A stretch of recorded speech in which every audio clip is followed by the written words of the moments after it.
This is a lot of stuff.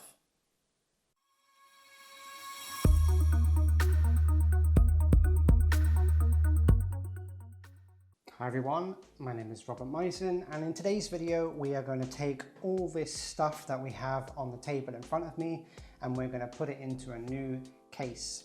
What you see before me is the motherboard and server build that was in the previous video. If you haven't seen that, then make sure to click up here and watch those videos on the review of this Chinese dual CPU X79 motherboard. Really impressed with this, very happy with that. So in this video, I'm gonna unbox this case, have a quick look at it on the camera with you, and then we're gonna take all these goodies and toys and we're gonna put it in there and finalize this server build, which I've been planning for several months. In today's build, we are gonna be using this new case that we've got here. This is an InterTech IPC 4-unit size 4408. It's got 8 hard drive bays, hot swappable, so we'll check that out in a minute.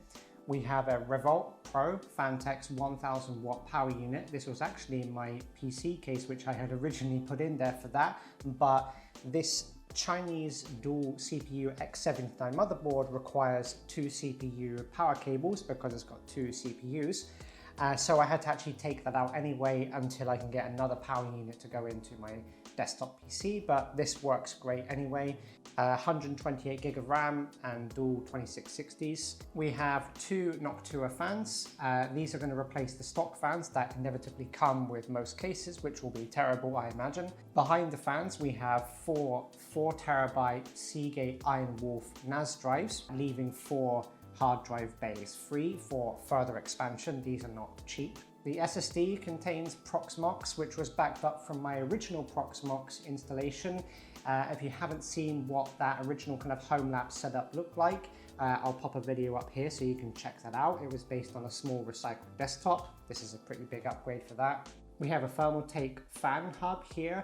The motherboard itself contains 2 fan headers for the CPUs as normal, plus 2 more fan headers for extra fans, which I don't feel is going to be enough based on the setup that I'm going to do. So I'm going to connect a couple more fans up to a fan hub so that I can run more fans at a lower RPM, keeping things quieter but moving more airflow. That is the plan. The last thing we have here is an NVIDIA Quadro P400, which basically is going to form the backbone of my media server, and I will pass that through to the Jellyfin server that runs currently already on this platform. And we're going to connect that all up with the iFixit Pro kit here, so enjoy.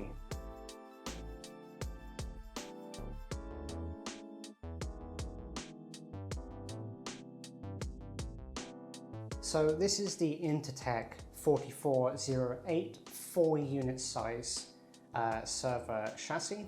This supports up to full EATX size motherboards as well as ATX size power supplies, and it also contains some brackets so you can put in different size power supplies as well. That's one of the reasons I bought this case, along with the 8 front hot swappable bays. There is a built-in backplane for the hard drives which connect through SAS cables. Here you can see the front. We have the 8 hot swappable hard drive trays, which just open like this.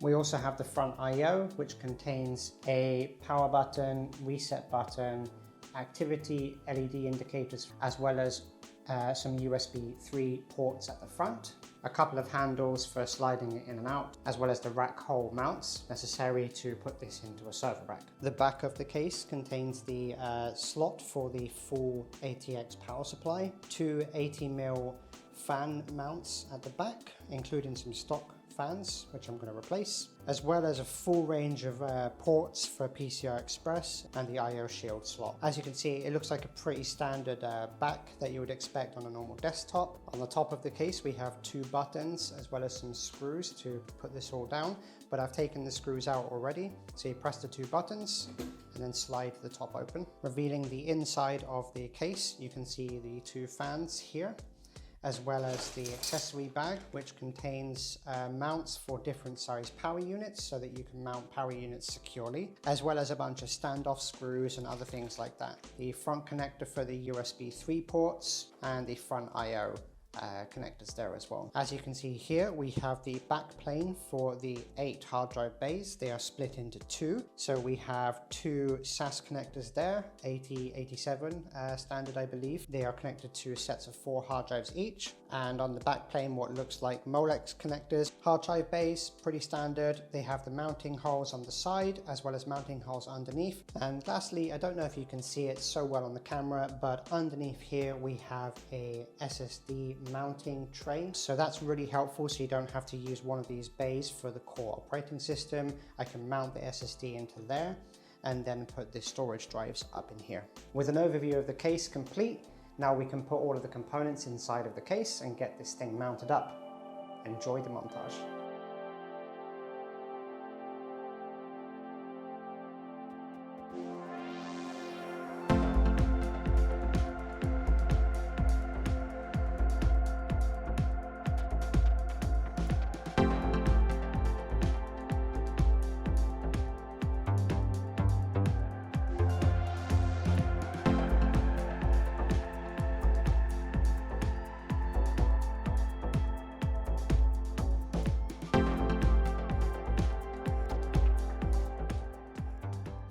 Now that everything is plugged in and I've tested it and it works, all the fans are on, all the lights are on, all the status indicators are on, the motherboard is showing the AA sign, which in this case means it's all okay.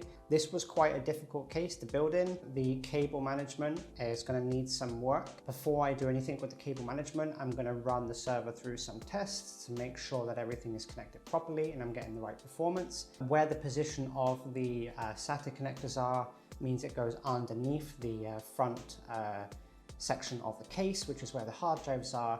Now you can take this whole module out and then you could do some stuff with it there. I'm not going to do that right now.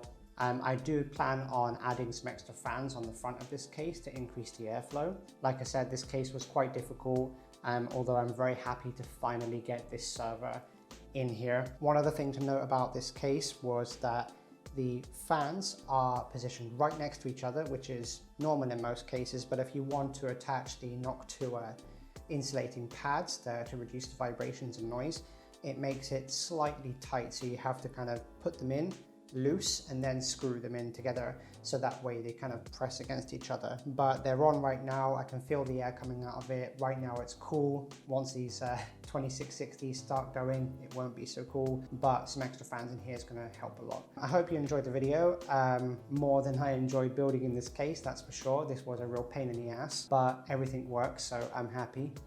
In the next video, I'm going to be setting up TrueNAS and some other storage stuff, so stick around for that. And if you liked the video, press like and subscribe if you want to see more content from me. If you want to be notified when I release new content, then hit the bell icon and I will see you in the next video.